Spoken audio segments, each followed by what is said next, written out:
नमस्कार दोस्तों, स्वागत है आप सभी का एक बार फिर से मेरे एबी धार्मिक टीवी चैनल में। तो आज मैं आपके लिए लेकर आई हूँ बेहद ही खास जानकारी। तो आज हम जानेंगे दूसरे ज्योतिर्लिंग के बारे में। दूसरे ज्योतिर्लिंग का नाम है श्री मल्लिकार्जुन ज्योतिर्लिंग। मल्लिकार्जुन ज्योतिर्लिंग की कथा कुछ इस प्रकार है कि एक समय की बात है, भगवान शिव के दो पुत्र श्री कार्तिकेय और श्री गणेश जी में झगड़ा हो गया कि पहले विवाह किसका होगा। तभी भगवान शिव और पार्वती जी ने दोनों से कहा कि जो इस पूरी धरती का परिक्रमा पहले करके लौटेगा उसी की शादी पहले होगी।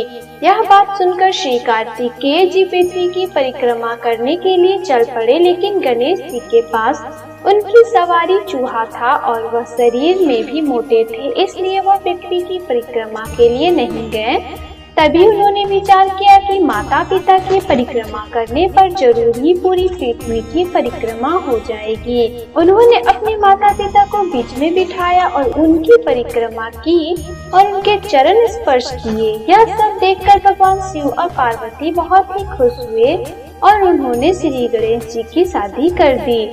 इधर परिक्रमा कर रहे कार्तिकेय जी को जब यह बात पता लगी तो वह वापस आए और भगवान शिव और पार्वती के चरण स्पर्श करके वहां से चले गए और वह क्रौंच नामक पर्वत पर रहने लगे। तब भगवान शिव और पार्वती जी ने कार्तिकेय जी को मनाने के लिए क्रौंच पर्वत पर नारद मुनि को भेजा, लेकिन वह नहीं माने। तब पार्वती जी के कहने पर भगवान शिव और पार्वती जी दोनों क्रौंच पर्वत पर जा पहुँचे। जब कार्तिकेय जी को पता चला कि शिव और पार्वती वहां पर आ रहे हैं, तब वो वहां से 3 योजन दूर जा पहुँचे और वहां पर रहने लगे। और इधर भगवान शिव और पार्वती जी ने क्रौंच पर्वत पर ही ज्योतिर्लिंग के रूप में वास किया। तभी से यह ज्योतिर्लिंग मल्लिकार्जुन नाम से जाना जाता है।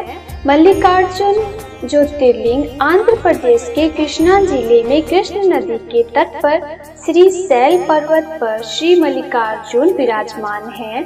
इसे दक्षिण का कैलाश कहते हैं। महाभारत के अनुसार श्री शैल पर्वत पर भगवान शिव का पूजन करने से अश्वमेध यज्ञ करने का फल प्राप्त होता है। कुछ ग्रंथों में तो यहाँ तक लिखा गया है कि श्री शैल के शिखर के दर्शन मात्र करने से भक्तों के सभी प्रकार के कष्ट दूर भाग जाते हैं, उसे अनंत सुखों की प्राप्ति होती है और आवागमन के चक्कर से मुक्त हो जाता है। तो दोस्तों, आशा करती हूँ आपको मेरे द्वारा दी गई जानकारी बेहद पसंद आई होगी। तो मैं आपसे फिर मिलूंगी अपने अगले वीडियो में। तब तक के लिए धन्यवाद।